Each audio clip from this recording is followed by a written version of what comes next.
Now we are going to consider origin of magnetism. We know that like electricity, which is the property of attracting small pieces of paper, magnetism is nothing but the property of attracting small pieces of iron filings or simply iron. And no doubt, electricity has an origin as transfer of electron. We know that when electron transfer from one body to another body, then that body is said to be charged or is said to be electrified. Similarly, what is the origin of magnetism? From where magnetism arrived? So that is nothing but, yes, revolving electron around the nucleus of every atom of every substance. It means that every substance becomes a magnetic material. Listen me carefully. Because every material consists of, yes, atom, and in that atom, around the nucleus, yes, electron is continuously revolving in a circular orbit. You just imagine this is atom under consideration. Nucleus, it is always positively charged because it contains proton and neutron. Electron is negative and it revolves in a circular orbit. Let R be radius over here. So it is revolving with certain speed. Let it be V. So direction of velocity change because here circular motion. So along the radius toward the center, centripetal acceleration is acting. Centripetal acceleration means force is acting, called as the centripetal force. Who provides centripetal force? Positive and negative charge means there exists electric force of attraction. That force indirectly provides a centripetal force for the circular motion of electron. So successfully electron performs here circular motion. And when electron is moving, as per the basic concept belongs to current electricity. We know that the net rate of flow of charge with respect to time always associated with certain current. Now can we say that here electron is a charged particle? Yes. How much is charge on it? That is E. So it is in motion, circular motion. So there is a rate of flow of charge with respect to time. Means if we consider one revolution, time required is called as a period. So if I take time equal to period, then charge E will complete one revolution. Means it lead to certain current, and that current is called as a orbital current. That current is called as a orbital current. Always remember. Means due to circulatory motion of electron in this circular orbit, certain current is developed which is called as orbital current, that is given by E by T. No doubt conventional current we are always considering in opposite direction to motion of electron. Here electron is revolving anti-clockwise. So its effect we can assume as a current carrying coil in which direction? Clockwise direction. See here. This is very important. In clockwise direction, this orbital motion of electron in anti-clockwise direction we can assume as a current carrying coil in clockwise direction. And already we discussed a current carrying coil behave like as a magnetic dipole. The phase through which current is clockwise, it behave like as a S-pole. This is symbolical representation. Simply remember. What it implies, this phase of atom behave like as an N-pole. If we rotate this atom now through 180 degree and observe from back side, then instead of motion of electron anti-clockwise, it will be clockwise. See here, this is nucleus, this is electron under consideration. If electron is rotating now in clockwise direction, yes, its effect we can say that it carries certain current in which direction? Anti-clockwise direction. This is very important. Means another phase of atom we can assume as a current carrying coil, same current carrying coil, but yes, current is carried in anti-clockwise direction. And if anti-clockwise is the direction, that phase behave like as, yes, tell me, N-pole. That phase behave like as an N-pole. So this is S-pole, this is N-pole. Means every atom behave like as a magnetic dipole. One phase one pole, another phase another pole. Now we are going to, as it is now magnetic dipole, every atom behave like as a magnetic dipole, and it is called as a magnetic, atomic magnet. It is called as an atomic magnet. And every magnet or magnetic dipole has its own dipole moment.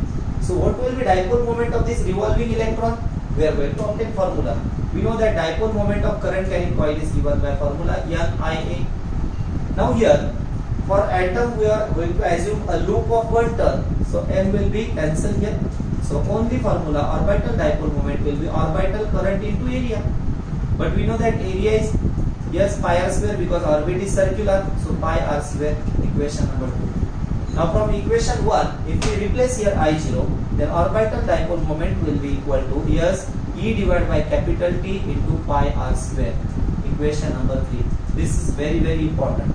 This is formula for orbital dipole moment of revolving electron. Now see here, if we try to replace this formula in terms of speed, then we know the basic formula: speed is equal to distance upon time. If I take time equal to period, distance covered is circumference.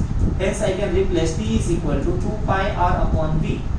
So if we replace capital T in equation 3 in terms of speed, then formula for orbital dipole moment MO will be equal to S E pi r square divided by S 2 pi r. We will get numerator 1 r cancel, pi cancel. So orbital dipole moment will be equal to 1 by 2 EVR. Very important. This is suppose equation number 5. This is nothing but orbital dipole moment of revolving electron. This is formula in terms of speed and radius. Sometimes this formula may be written in terms of angular momentum. What is angular momentum? We know that angular momentum is defined as moment of linear momentum. Means L is equal to P into R, but linear momentum is product of mass and velocity. R as it is mvr. So angular momentum, we can write formula here: L0 is equal to mvr. Now, if this is the formula for angular momentum, equation number 6, from equation 5, orbital dipole moment we can write here yes 1 by 2 EVR. If we multiply here by m and divide by m, yes, now out of this mvr, this term can be replaced as a L. So m0, orbital dipole moment, comes out 1 by 2m outside bracket L0. That is angular momentum of that orbital electron. This is very important. This is formula for orbital dipole moment in terms of angular momentum. Okay. Now, if we take this ratio m0 upon L0, from this equation it is clear that it is 1 upon 2m. Sorry, E will be remaining. Sorry, vector E as it is, E divided by 2m. Now, E be the charge on electron. Value is known to us: 1.6 into 10 raised to minus 19 coulomb. M be the mass of electron. It is also fixed value: 9.1 into 10 raised to minus 31 kg. If we replace these two values, and then this ratio comes out 8.8 into 10 raised to 10 unit from this formula, coulomb per kg. And no doubt this ratio so obtained, which is a constant value, is called as gyromagnetic ratio. GYRO, gyromagnetic ratio. It is called as a gyromagnetic ratio. Very important. Which is always a fixed value. In vector form, this equation can be written as m bar equal to minus L01, because direction of orbital dipole moment and angular momentum given by right hand thumb rule or right hand screw rule are exactly opposite, and hence vector form m0 bar equal to minus E divided by 2m into L0 bar.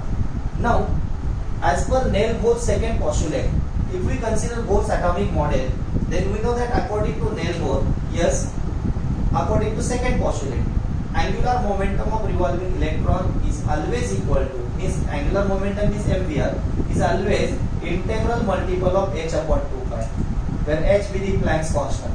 H be the Planck's constant. Means mvr on L, we can write nh upon 2 pi. So if we replace in this equation number 7 L0 as a nh upon 2 pi, we can say that orbital dipole moment m0 is equal to E n h divided by yes 4 2 into 2 4 pi into m. Now here we can write ph upon 4 pi m outside bracket m, where n is the principal quantum number, that is the orbit number. Actually here, if we take first orbit, for first orbit principal quantum number n is equal to 1, then we can write orbital dipole moment is equal to ph divided by 4 pi m. Now again these values are constant here. EH divided by 4 pi m, all values are constant. If we replace all these values, then there will be certain constant term, and no doubt this constant so obtained, EH divided by 4 pi m, is called as Bohr's magneton. It is called as a Bohr's magneton. BOHRS, Bohr's magneton. And no doubt, hence, magnetic dipole moment of a revolving electron can also be expressed in terms of Bohr's magneton. This value you can obtain. Substitute H is equal to 6.63 into 10 raised to minus 34 joules second. E is known, M is known. Substituting these values, you will get that solution.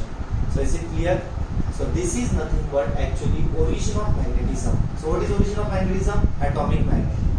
And we know that every material consists of atom. So we can say that every material is nothing but magnetic material. Now in next lecture, we are going to consider yes classification of magnetic materials. Okay, thank you.